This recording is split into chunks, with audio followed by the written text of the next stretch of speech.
தந்தை மகன் தூயாவியாரின் பெயராலே.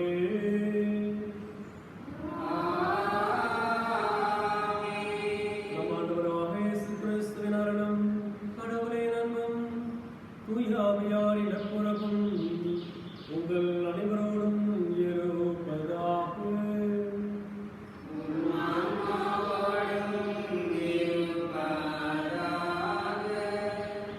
இந்த திருப்பலியானது நிவேதாம் மேரி நினைவு நாளில் ஆண்மை பாற்றி காவல் கொடுக்கப்படுகிறது.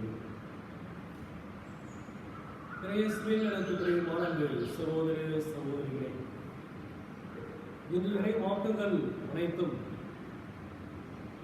கடவுளின் மாட்சியையும் வல்லமையையும் வெளிப்படுத்துகின்றது. அதாவது கடவுளின் வல்லமை, கடவுளின் வெளிப்பாடு என்பது பல்வேறு மனிதர்கள் வழியாக, பல்வேறு நிகழ்வுகள் வழியாக, கனவுகள் வழியாக வெளிப்படுத்தப்படுகின்றது. அதை உணர்ந்த உள்ளங்கள் கடவுளின் அருளையும் ஆசிரியையும் தயவாக பெற்றுக்கொண்டார்கள். அதைத்தான் இன்றைய நற்செய்தி வாசகத்திலே நாம் பார்க்கின்றோம்.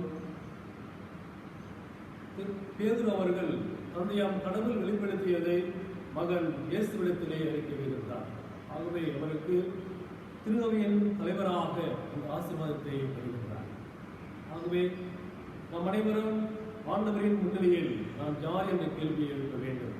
மெஷர் எவரிதிங் வித் கிரைஸ்ட், அதாவது கிறிஸ்துவை நமக்கு அளவுகோலாக இருக்க வேண்டும். அவரோடு நம்மை அளவுகோலாக நினைத்து நாம் வாழ்கின்ற பொழுது ஆண்டவரின் விழுமியங்கள், அவர் சொன்ன வார்த்தைகள் அனைத்தும் நம்முடைய வாழ்விலே இணைந்து நாம் ஆண்டவரின் பிள்ளைகளாக வாழ்வோம். இதுதான் விரைவாக முழுமையாக இருக்கின்றது. ஆகவே அன்பு சகோதர சகோதரிகளே, ஆண்டவரின் வார்த்தையிலே நாம் இணைந்து ஆழ்ந்து வாழ்கின்ற பொழுது நாமும் கிறிஸ்துவாக தரம் படைப்போம். இந்த சிந்தனையோடு இந்த திருப்பலியிலே இணைந்து கொண்டாலும் ஆண்டவரோடு இணையாத தொழில்களுக்காக உணவருந்தை மன்னிக்க வேண்டுவோம்.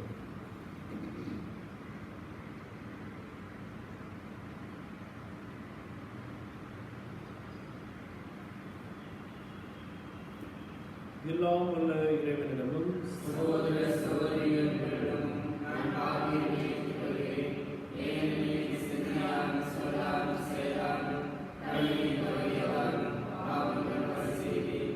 என் பாவமே, என் பாவமே, என் பெரும் பாவமே. ஆகையால் எப்பொழுதும் கனியாற்றின் வழியாலே ஆண்குத குமிழானவே சகோதர சகோதரிகளே, நம் தேவனாகிய ஆண்டவரிடம் எனக்காக வேண்டிக் கொள்ளப்படுகிறேன். எல்லாம் இறைவன் நம்ம மீது இரக்கம் வைத்து நம் பாவங்களை மன்னித்து நம்ம நிலை வாழ்வுக்கு அழைத்து செல்வாராக. Amen.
யார் என் உள்ளங்களை ஒன்றிணைக்கும் இறைவா, நீர் கற்றுத்தரவரும் மக்கள் அன்பு செய்யவும் நீர் வாக்களிப்பதை விரும்பவும் செய்தரலும்.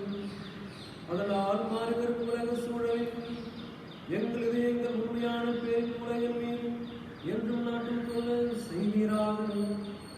உம்மோடு தூயாவியாரின் ஒன்றிப்பில் இறைவனாய் என்றும் வாழ்ந்து ஆட்சி செய்கிற எங்கள் ஆண்டவரும் உம் திருமகனுமாகிய கிறிஸ்து வழியாக உம்மை மன்றாடுகின்றோம்.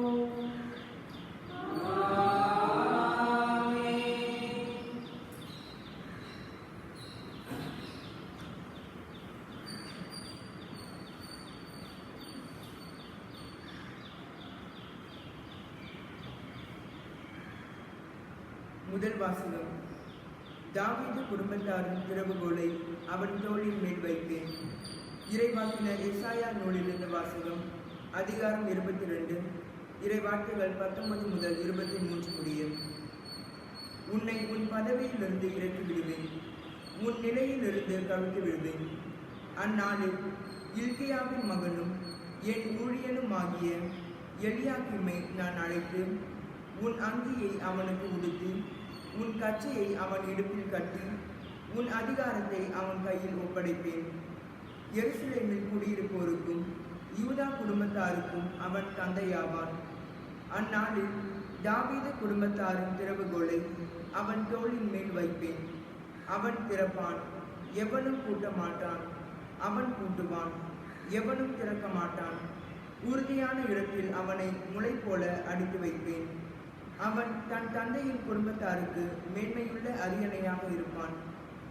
ஆண்டவரின் அருள்வாக்கு. பதிலுரை பாடல். பல்லவி. ஆண்டவரே, என்றும் உள்ளது உமது பேரன்பு. ஆண்டவரே, என்றும் உள்ளது உமது பேரன்பு. ஆண்டவரே, என் முழு மனதுடன் உமக்கு நன்றி செலுத்துவேன். தெய்வங்கள் முன்னிலையில் உம்மை புகழ்வேன். உம் திருக்கோவிலை நோக்கி திரும்பி உம்மை தாழ்பணிவேன். பல்லவி. ஆண்டவரே, என்றும் உள்ளது உமது பேரன்பு. உம் பேரன்பையும் உண்மையையும் முன்னிட்டு உமது பெயருக்கு நன்றி செலுத்துவேன். ஏனெனில் அனைத்திற்கும் மேலாக உம் பெயரையும் உம் வாக்கையும் மேன்மையுற செய்துள்ளேன். நான் மன்றாடிய நாளில் எனக்கு செவிசாய்த்தேன், என் மனதிற்கு வலிமை அளித்தேன். பல்லவி. ஆண்டவரே, என்றும் உள்ளது உமது பேரன்பு. ஆண்டவரே, நீர் உன்னதத்தில் உரைப்பவர். எனினும் நலிந்தோரை கண்ணோக்குகின்றேன், ஆனால் செருக்குற்றோரை தொலையில் இருந்தே அறிந்து கொள்கின்றேன். ஆண்டவரே, என்றும் உள்ளது உமது பேரன்பு. உன் கைவினை பொருளை கைவிடாதேயும். பல்லவி. ஆண்டவரே, என்றும் உள்ளது உமது பேரன்பு.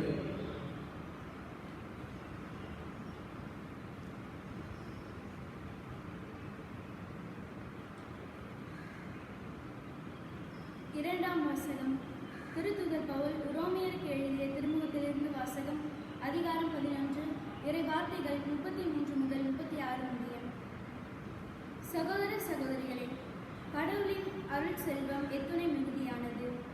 அவருடைய ஞானமும் அறிவும் எத்துணை ஆழமானவை!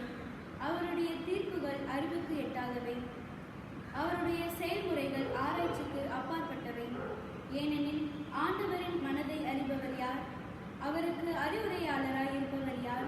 தமக்கு கைமாறாக ஏதாவது கிடைக்கும் என முன்னதாகவே அவரிடம் கொடுத்து வைத்தவர் யார்? அனைத்தும் அவரிடமிருந்தே வந்தன, அவராலேயே உண்டாயின, அவருக்காகவே இருக்கின்றன. அவருக்கே என்றென்றும் மாற்றி உரித்தாகும். ஆமீன். ஆண்டவரின் அருள்வாக்கு.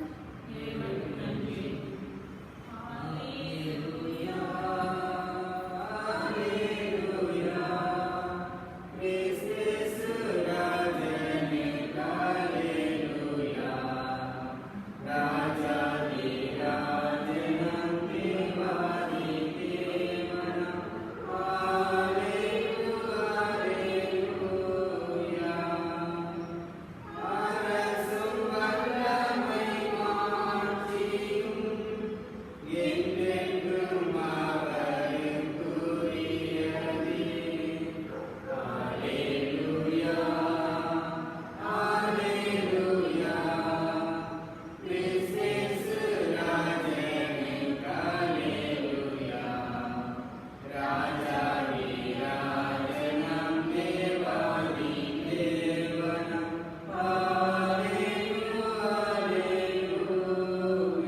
மத்தேயு எழுதிய தூய நற்செய்தியிலிருந்து வாசகம்.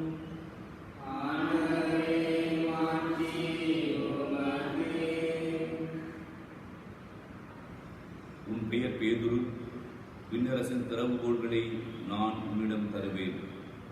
மத்தேயு எழுதிய தூய நற்செய்தி அதிகாரம் 16 இறை வார்த்தைகள் 13 முதல் 20 முடிய. அக்காலத்தில் இயேசு பிலிப்பு செசரியா பகுதிக்கு சென்றார்.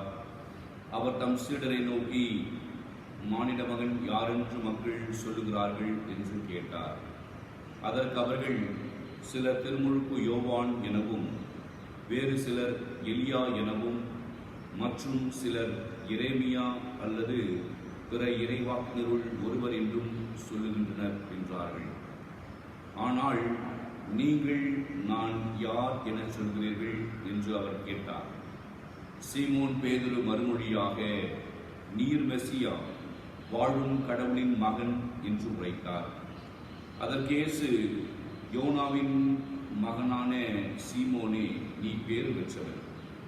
ஏனெனில் எந்த மனிதரும் இதை உனக்கு வெளிப்படுத்தவில்லை, மாறாக விண்ணகத்தில் உள்ள என் தந்தையே வெளிப்படுத்தியுள்ளார்.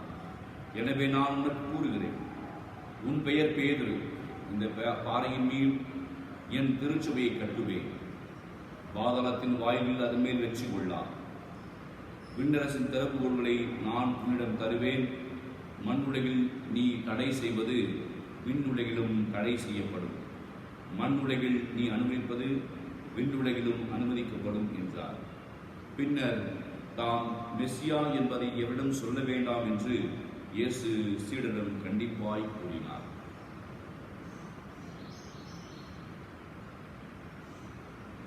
வாழ்வுதரும் கிறிஸ்துவின் நற்செய்தி.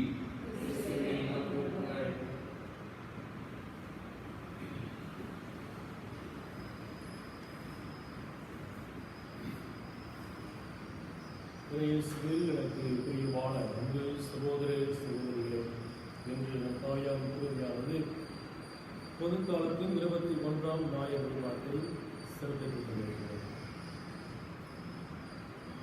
ஆண்டவரின் அந்த ஆட்சியிலே நாம் அனைவரும் தொடர்ந்து பயணிக்க நம்முடைய இறைவாக்கு நம்மை ஆழமாக சிந்திக்க அழைக்கிறது.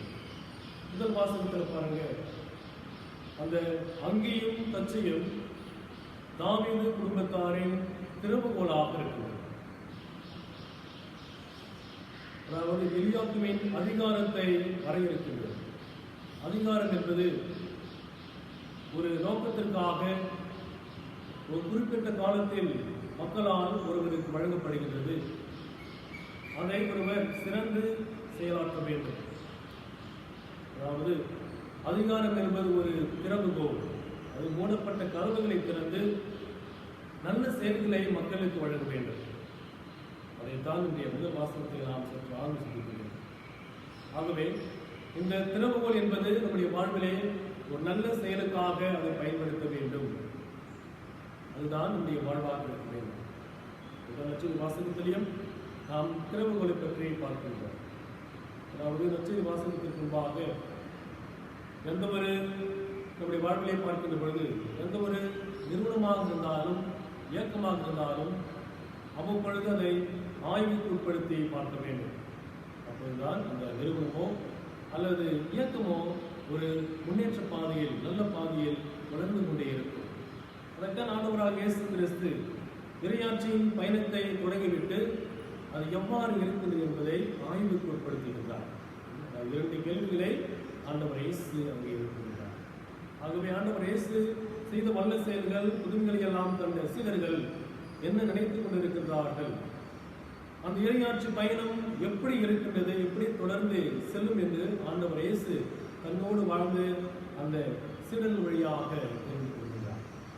அதுதான் மக்கள் என்னை யார் என கூறுகின்றார்கள் என்று மிக அழகாக அவருடைய சீடர்களிடத்திலே கேட்கின்றார். சீடர்களோ திருமுழுக்கு யோவான் எனவும், இறைவாக்கினர் எலியா எனவும், இறைவாக்கினர் எரேமியா எனவும் கூறுகின்றார்கள்.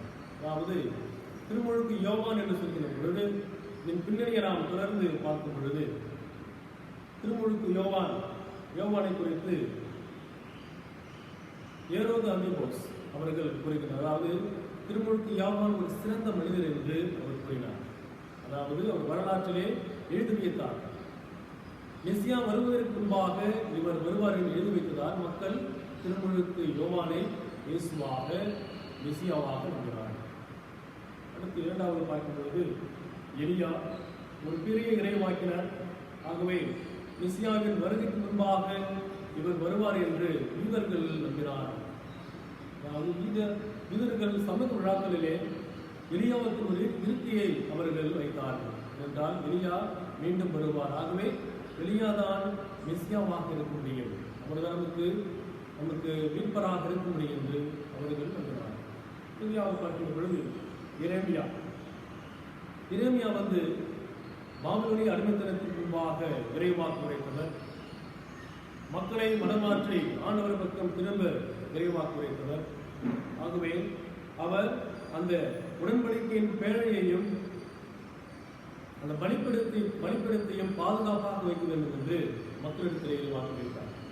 ஆகவே அவர் என்ன பண்ணார்னா அந்த நெபோ என்ற மலையிலே அதை வரைத்து வைத்தார்.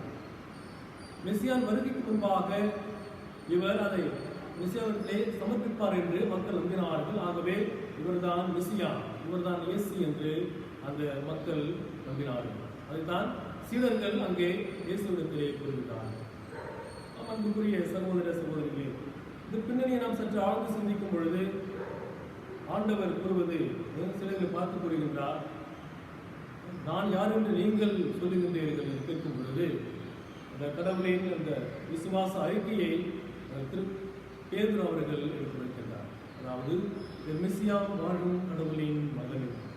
அதாவது தொடக்கத்திலே சொன்னது போல முன்னுரையிலே கடவுளின் வெளிப்பாடு என்பது பல்வேறு மனிதர்களாலும் நிகழ்வுகளால் வெளிப்படுத்தப்படுகிறது. அத்தியவச்சியிலே பார்க்கின்றோம். அதாவது கடவுளின் இந்த மறை உண்மையை குழந்தைகளுக்கும் குழந்தை உள்ளம் கொண்டவர்களுக்கும் மட்டுமே வெளிப்படுத்தப்படும். அப்போ வந்து பேதுரு அவர்கள் கடவுளின் அந்த வெளிப்பாட்டை அறிந்தார். என்றால் குழந்தை உள்ளம் அடைந்ததாக பார்க்கிறோம். வாழ்விலே பார்க்கின்ற பொழுது ஆண்டவர் இயேசு கேள்வி எழுப்புகின்ற பொழுது அவர் தான் முன்னதாக பதில் கூறுவார். ஆனால் இருந்த போதிலும் இந்த இடத்துல பார்க்கின்ற பொழுது கடவுளின் வெளிப்பாடு, கடவுளோடு இணைந்த வாழ்வை தான் அவர் தன் வாழ்விலை அனுபவிப்பதாக பார்க்கிறோம். அதுதான் என் மெசியா வாழும் கடவுளின் மகன் என்று விசுவாச அறிக்கையை எடுத்து வைக்கின்றார். அன்புக்குரிய சகோதர சகோதரிகளே, அதாவது கடவுளின் அந்த வெளிப்பாடு அவரோடு இணைந்து வாழும் வாழ்க்கையானது நம்மை இன்னும் ஆண்டவரோடு இணைந்து வாழ வைத்துக் கொள்கின்றது. அவர் சொல்லும் அந்த வார்த்தைகள், அவர் வாழ்ந்த வாழ்க்கை நம்முடைய வாழ்விலே அந்த வல்லமை, அந்த பிரசன்னம் மாற்றியும் வல்லமையும் இருக்கின்ற பொழுது நிச்சயமாக நம்முடைய வாழ்வானது ஒரு சாட்சி வாழ்வாக ஆண்டவரை அறிக்கையிடுகின்ற வாழ்வாக இருக்கும். அவர் சொன்ன அந்த வார்த்தைகளை அறிக்கையிடுகின்ற பொழுது நாமும் ஆண்டவர் அந்த இறை ஆட்சியிலே பங்கு பெறுகின்றோம். அவர் கொடுத்த அந்த வாழ்வானது அவர் இறையாட்சியில் பங்கு பெற நமக்கு ஒரு அழைப்பை கொடுத்திருக்கிறார். ஆண்டவர் இயேசு கொடுத்த அழைப்பானது இறையாட்சியில் நாம் அனைவரும் பாவத்தை எல்லாம் மீட்டு நாம் அனைவரும் புது மனிதனாக புது படைப்பாக வாழ வேண்டும். ஆகவே அனைத்தும் கடவுளால் நிகழ்கின்றது, அவரால் உண்டாக்கப்பட்டது என்று 2ஆம் வாசகத்திலே இந்த பகுதியை கூறுகின்றார். அந்த கடவுளை நாம் அறிந்து கொள்ள வேண்டும் என்றால் இந்த மனித அறிவு அந்த ஆராய்ச்சி உட்படுத்தக்கூடாது, மாறாக அவரை அனுபவத்தால் ஆண்டவரை நாம் அனுபவிக்க வேண்டும். அவர் சொன்ன அந்த வார்த்தைகளை வாழ்வாக்குகின்ற பொழுது அவர் வாழ்ந்த அந்த வாழ்க்கையை நம்முடைய வாழ்விலே நாம் உறுதியாக ஆழ்ந்து உணர்ந்து நாம் அதை தொடர்ந்து பயணிக்கும் பொழுது நிச்சயமாக நம் அனைவரும் கடவுளால் ஆட்கொள்ளப்படுவோம். அந்த அனுபவம் நம்மை முழுமையாக ஆட்கொண்டு ஆண்டவரை நாம் அறிக்கையிடுவதுதான் உண்மையாக இருக்கிறது. அது ஆண்டவர் இயேசு உண்மைக்கும் நீதிக்கும் சான்று பகிர்ந்தவர். அந்த உண்மையை நீதிமொழி வாழ்விலே அவர் எதிர்பார்க்கின்றார். அதைத்தான் ஆண்டவர் இயேசு இந்த சிறிது வழியாக நான் யார் என்று நீங்கள் நினைக்கிறீர்கள் என்று கூறுகின்றார். ஆகவே ஆண்டவர் சொன்ன அந்த வார்த்தைகள் நம்மை இன்னும் ஆழமாக ஆண்டவர் அனுபவத்திலே செல்ல வேண்டும். நான் யார்? ஆகவே தொடக்கத்திலே சொன்னது போல மெஷர் எவரிதிங் வித் கிரைஸ்ட், அதாவது கிறிஸ்துவையை அளவுகோலாக நாம் சொல்ல வேண்டும். அவர் வாழ்ந்த அந்த வாழ்க்கை, அவர் சொன்ன அந்த அனுபவங்கள், அந்த பூமைகள், புதுமைகள் வழியாக நாம் அவரிடத்தில் நாம் செல்கின்ற பொழுது, அவர் நம்ம அளக்கின்ற பொழுது நிச்சயமாக நாம் அனைவரும் அவரது வார்த்தையாலும் அவரது வல்லமையாலும் ஆட்கொள்ளப்பட்டு நாம் அனைவரும் முழு மனிதனாக ஒரு கிறிஸ்துவில் நாம் உருவெற்று உருவாக்கம் பெற்று ஒரு ஆண்டவரின் அன்பு பிள்ளையாக அவருக்கு நாம் எப்பொழுதும் ஒரு சாட்சியம் புரிகின்ற விதமாக வாழ்ந்து கொண்டிருக்கிறோம். ஆகவே இந்த நேரத்திலே சிறப்பாக ஆண்டவர் சொன்ன அந்த வார்த்தைகள் நம்முடைய வாழ்விலே எப்பொழுதும் விழித்துக் கொண்டே இருக்க வேண்டும். நான் யார்? கடவுளுக்கு நான் யார்? கடவுளின் அன்புக்குள்ளியாக நான் வாழ வேண்டும். அவரது விரும்பியங்களை நான் வாழ்வாக்க வேண்டும். அப்பொழுதுதான் நம்முடைய வாழ்வு சிறந்தோங்கு. கடவுளின் பிள்ளையாக வாழ வேண்டும் என்றால் அவர் சொன்ன அந்த வார்த்தைகளை நாம் அறிக்கிட வேண்டும். நாம் அறிக்கிறதன் போது நிச்சயமாக அவரது அருளும் ஆசீரும் நமக்கு ஒரு சேரக்கூடும். ஆகவே நம் அனைவரும் ஒரே மனதோடு இறைவனின் அன்பு பிள்ளையாக அவரது உயிர் தரும் வார்த்தைகள், ஆறுதல் தரும் வார்த்தைகள் நம்முடைய வாழ்விலே வாழ்வாக்கும் பொழுது நாம் அனைவரும்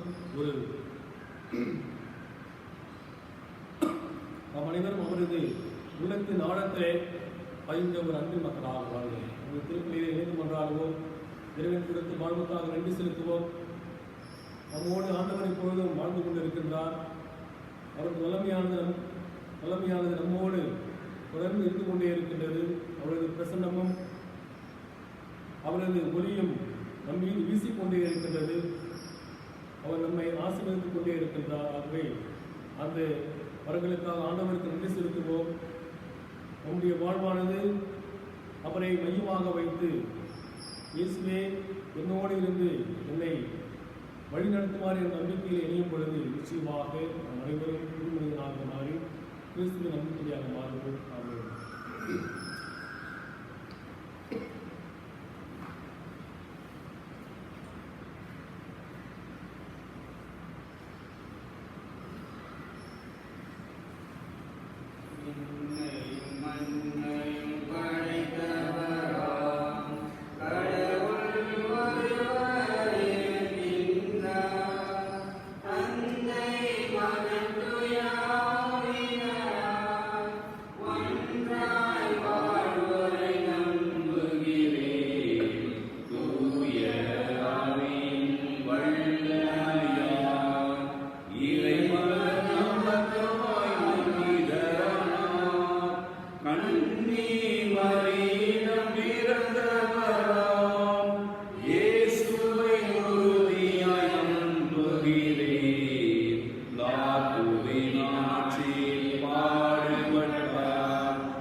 அனைத்தும் உம்மால் உருவாக்கப்பட்டது.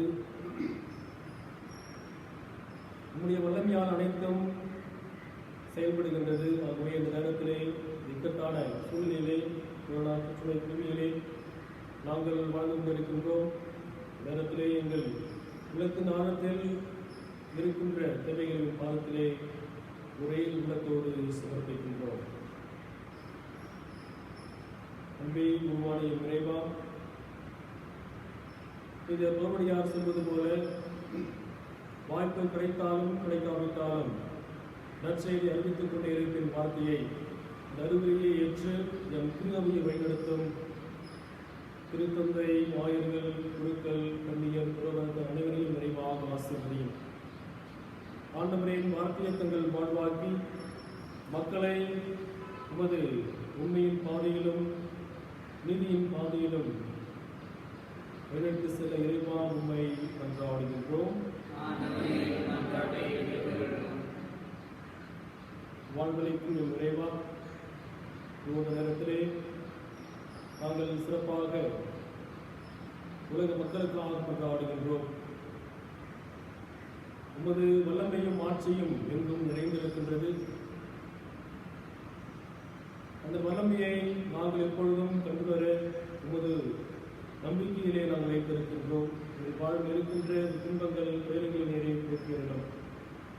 சிறப்பாக இந்த கொரோனா தொற்று நோயினால் கல்வியை இழந்து தங்கள் வாழ்வை இழந்து தவிக்கின்ற அனைத்து மக்களும் பாதத்திலே சமர்ப்பிக்கின்றோம். நிறையவர்களுக்கு புது வாழ்வையும் அவர்களுக்கு நல்ல ஒரு விடியலையும் கொடுத்து அவர்கள் வாழ்விலே நம்பிக்கையை கொடுத்து உமது அன்பு பிள்ளைகளாக வாழ இறைவா உம்மை மன்றாடுகின்றோம். ஆண்டவரே, சிறப்பாக நேரத்திலே அனைத்து நோயாளிகளின் பாதத்திலே சமர்ப்பிக்கின்றோம். உள்ள நோயாலும் உடல் நோயாலும் வாழ்ந்து கொண்டிருக்கின்ற அனைத்து உள்ளங்களும் உமது வல்லமையை உணர வேண்டும், உமது அருளை பெற வேண்டும், உமது ஆசிரியரை பெற வேண்டும். ஆகவே அவர்கள் வாழ்விலே உமது உடனடிப்பை கொடுத்திருந்தோம். உமது வல்லமையான அந்த வழக்கரத்தை அவர்கள் தொட்டு அவர்களை ஆசீர்வதித்து அவர்களும் நலம் பெற்று உமது திருப்பெயரை நாம அறிக்கையிட இறைவாமை கொண்டாடுகின்றோம். ஆண்டவரே, சிறப்பாக நேரத்திலே எப்பங்கின் அனைத்து மக்களையும் பாதத்திலே சமர்ப்பிக்கின்றோம். ஒவ்வொரு நாளும் திருப்பணியை கண்டு அருளாசிரியரை பெற்ற மக்கள் இப்பொழுது இக்கட்டான சூழ்நிலையிலே இருக்கின்றார்கள். நேரத்திலே அவர்களுக்கு உமது அருள் ஆசிரியை கொடுத்தருளும். அவர்கள் நம்பிக்கையிலே நடைபெற்று எப்பொழுதும் உமது அன்பை பறைசாற்றவும் உமது வல்லமையான செயல்களை பிறருக்கு எடுத்துரைக்கவும் அதனால் தங்கள் வாழ்வை உமது உகந்த வாழ்வாக மாற்ற இறைவாண்மை மன்றாடுகின்றோம். சிறப்பாக நேரத்திலே எம் பள்ளியும் பாதத்திலே சமர்ப்பிக்கின்றோம். இந்த கட்டுமான பணிகளும் சிறப்பாக நடைபெற்று எமது பள்ளியானது உமது அருளும் ஆசிரியரும் நிறைவாக பெற்று அதில் படிக்கின்ற பள்ளி மாணவ மாணவிகள் எப்பொழுதும் உமக்கு அன்பு பிள்ளைகளாக மாறவும் அவர்கள் வாழ்விலே உமது ஞானத்தையும் அறிவையும் கொடுத்து அவர்கள் உமக்கு எப்பொழுதும் சார்ந்து பகிர்ந்த பிள்ளைகளாக வாழ இறைவாண்மை கொண்டாடுகின்றோம்.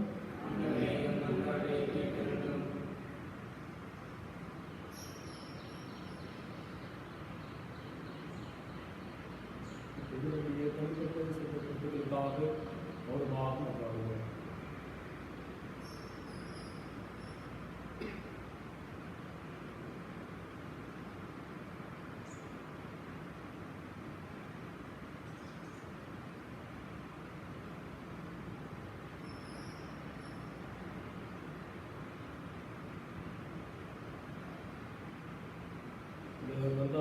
ஆண்டவராகிய கிறிஸ்து வழியாக உம்மை மன்றாடுகின்றோம்.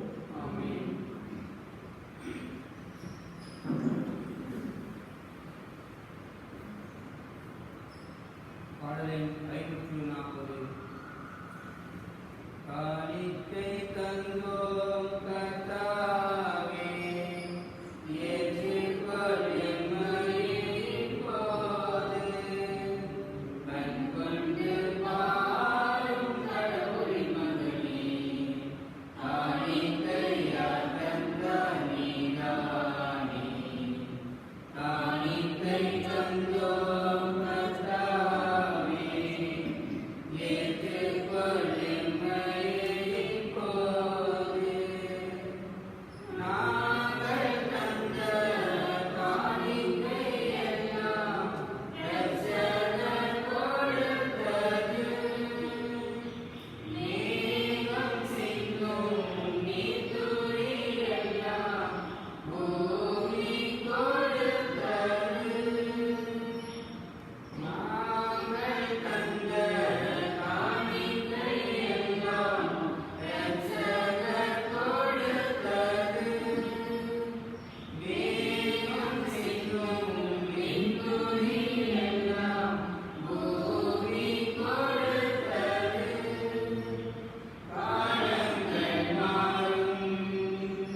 வல்ல தந்தையாய் இறைவனுக்கு ஏற்றதாகும்படி மன்றாடுங்கள்.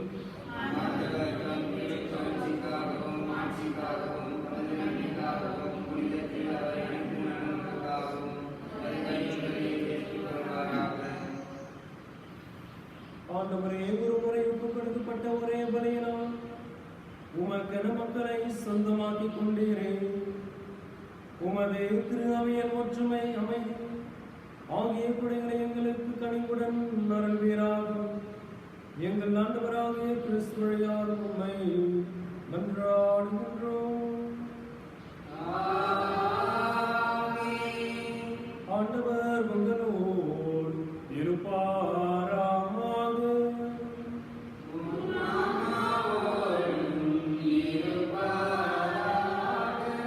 இதயங்களை மேலே எழுப்புங்கள்.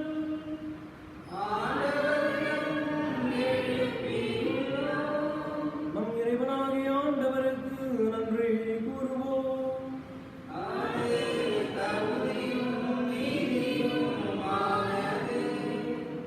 ஆண்டவரே, தூயவரான தந்தையே, என்று வாழும் எல்லாம் வல்ல இறைவா, எங்கள் ஆண்டவராகிய கிறிஸ்து வழியாக என்னாலுமே விடத்தில் நாங்கள் நன்றி செலுத்துவதும் மெய்யாகவே தகுதியும் நீதியுமாகும்.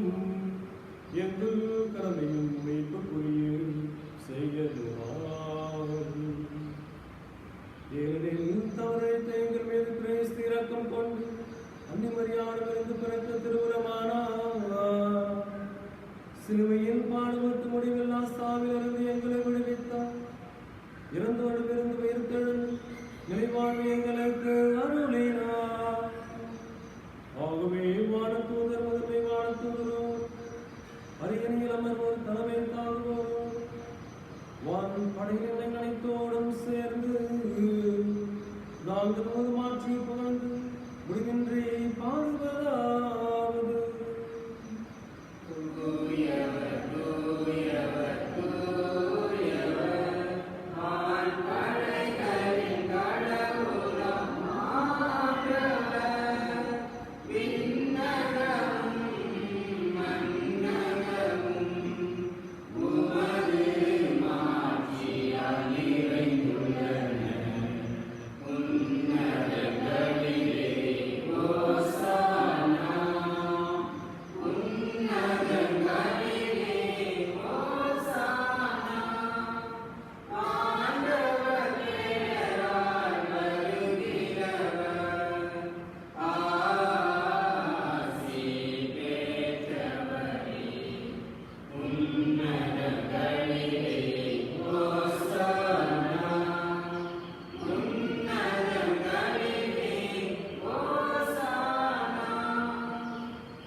ஆண்டவரே, நேர்மையாகவே தூயவர், தூய்மை அனைத்துக்கும் ஊற்று.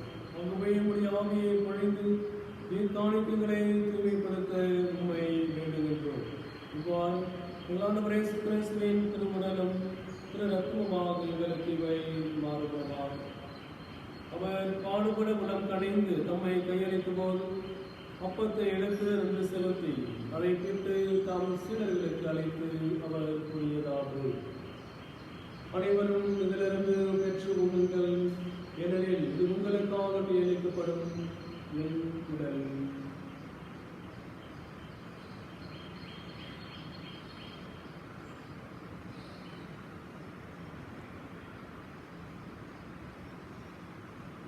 அவ்வண்ணமே இரவு விருந்தை அருந்திய பின் கிண்ணத்தையும் எடுத்து மீண்டும் உமக்கு நன்றி கூறி தம் சீடர்களுக்கு அழைத்து அவர் கூறியதாவது: அனைவரும் இதிலிருந்து பெற்று பருகுங்கள், ஏனெனில் இது புதிய நிலையான உடன்படிக்கைக்குரிய என் இரத்தத்திற்குள்ளார். இது பாவம் மன்னிப்புக்கென்று உங்களுக்காகவும் பலருக்காகவும் சிந்தப்படும். இதை நிறைவாகவும் செய்யுங்கள்.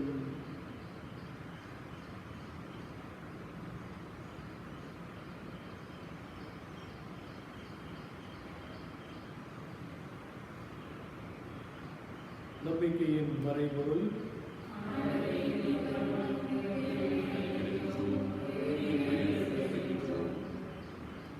ஆகவே ஆண்டவரே, நாங்கள் கிறிஸ்துவின் இறப்பனையும் உயிர்ப்பனையும் நினைவுகூர்ந்து வாழ்வு தரும் அப்பத்தையும் மெய்ப்பளைக்கும் கிண்ணத்தையும் உமக்கு ஒப்புக் கொடுக்கின்றோம்.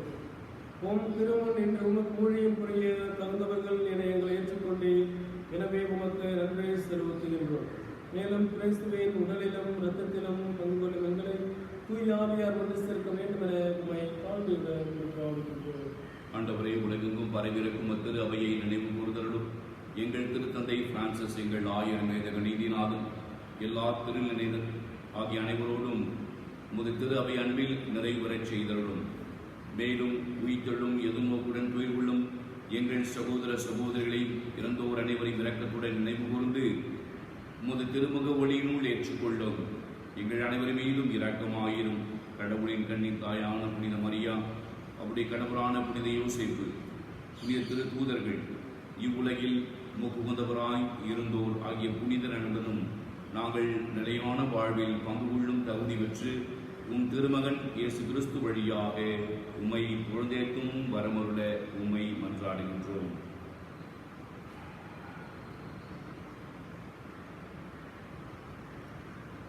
இவர் வழியாக இவரோடு இவரின் எல்லாம் வல்ல இறைவனாகிய தந்தையே, தூய ஆவியாரின் ஒன்றிப்பில் எல்லா புகழும் மாற்றியும் என்றென்றும் உமக்கு உரியதே.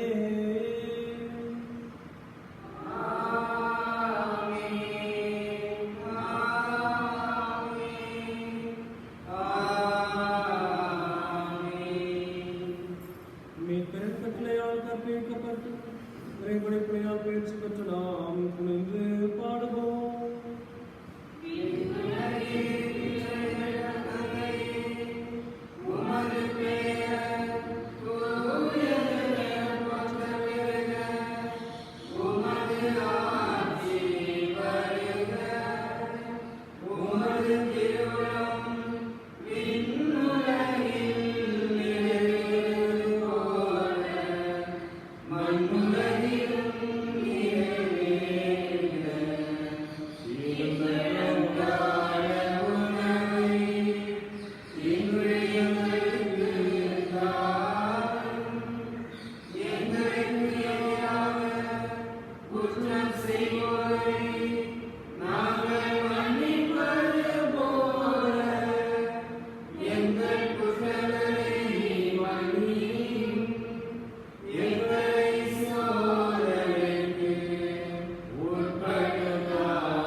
இதோ இறைவனின் செம்மறி, இவரே உலகின் பாவங்களை போக்குபவர். செம்மறியின் விருதுக்கு அழைக்க பெற்றோர் பேறு பெற்றோர்.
பாடலின் 646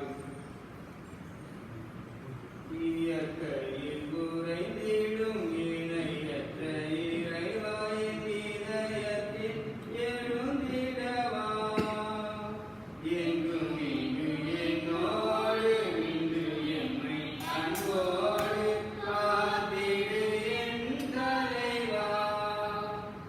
இயற்கையில் குறைந்திடும் இணையற்ற இறைவாயின் இதயத்தில் எழுந்திடவா என்றும் இங்கு என்னோடு நின்று என்னை அன்போடு காத்திடு என் தலைவா. உந்தன் அன்பு உறவின்றி எனக்கு இங்கு சொந்தம் சொர்க்கம் சூழ்ந்திட பயன் என்னவோ. உந்தன் அன்பு உறவின்றி எனக்கு இங்கு சொந்தம் சொர்க்கம் சூழ்ந்திட பயன் என்னவோ. மெழுகாகி நீ திரியாகவா, மலராகி நீ மனமாகவா. மெழுகாகி நீ திரியாகவா, மலராகி நீ மனமாகவா. குறைந்திடும் இணையற்ற இறைவாயின் இதயத்தில் எழுந்திடவா. அன்புக்குரிய சகோதர சகோதரி, இந்த திருப்பலியின் வழியாக உங்களுக்கு அருள் வளங்களை வழங்குவதில் நாங்கள் மகிழ்ச்சி அடைகிறோம். இந்த வழியிலே 2 முக்கிய அறிவிப்புகள். கடந்த வாரத்தில் ஏற்கனவே இறைமக்களாய் உங்களுக்கு இந்த அறிவிப்புகளை நான் வழங்கியிருந்தேன். மீண்டுமாக நினைவூட்டுவதற்காக மீண்டுமாக உங்களுக்கு இந்த அறிவிப்புகளை உங்களுக்கு தெரிவிக்கிறேன்.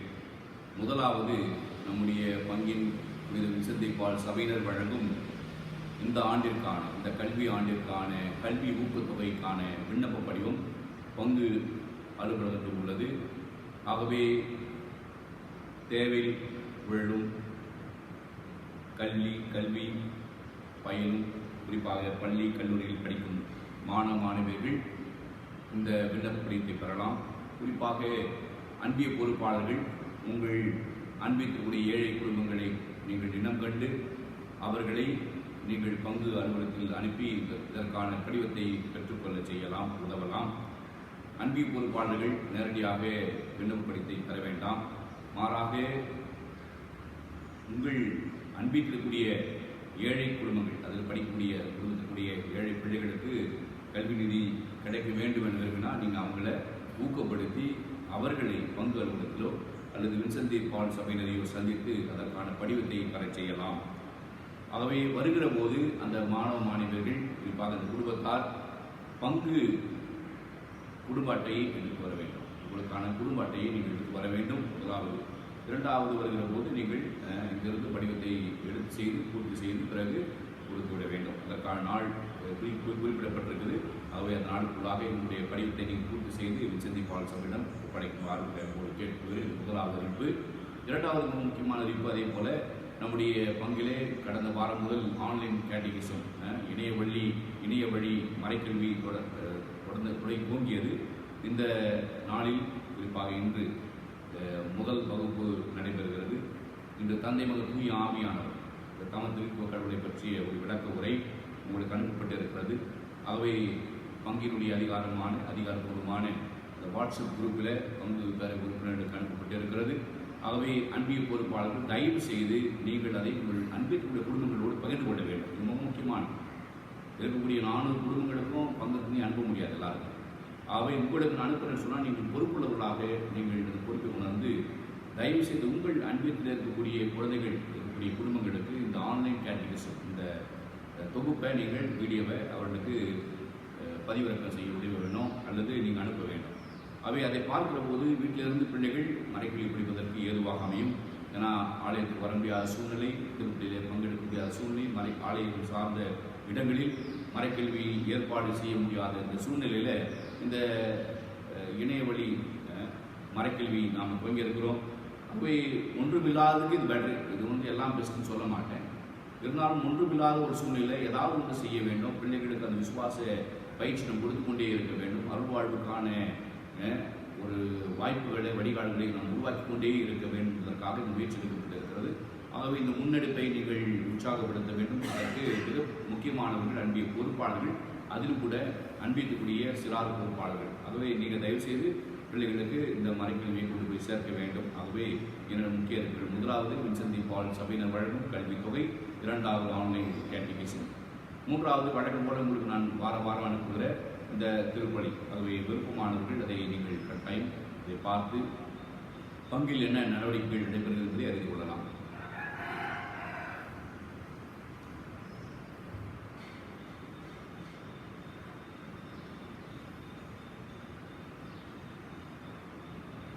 நன்றி கூறி மன்றாடுவோம். ஆண்டவரே, உமது இரக்கத்தில் இருந்து எங்களுக்கு முழுமையான நலத்தினம் இருந்தாக செயல்பட உம்மை வேண்டுகின்றோம். அதனால் நாங்கள் உமது இரக்கத்தில் முழுமையாக நடைபெற்று அனைத்து உமக்கு உகந்தவர்களாக இருக்க தகுதியை பெறுவோமாகும். எங்கள் ஆண்டவராகிய கிறிஸ்து வழியாக உம்மை மன்றாடுகின்றோம். ஆண்டவர் உங்களோடு இருப்பாராக.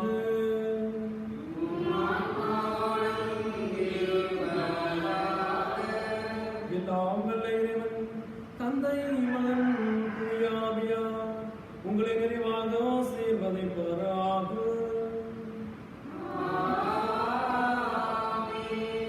சென்று வாருங்கள், திருப்பலி நிறைவேறிற்று.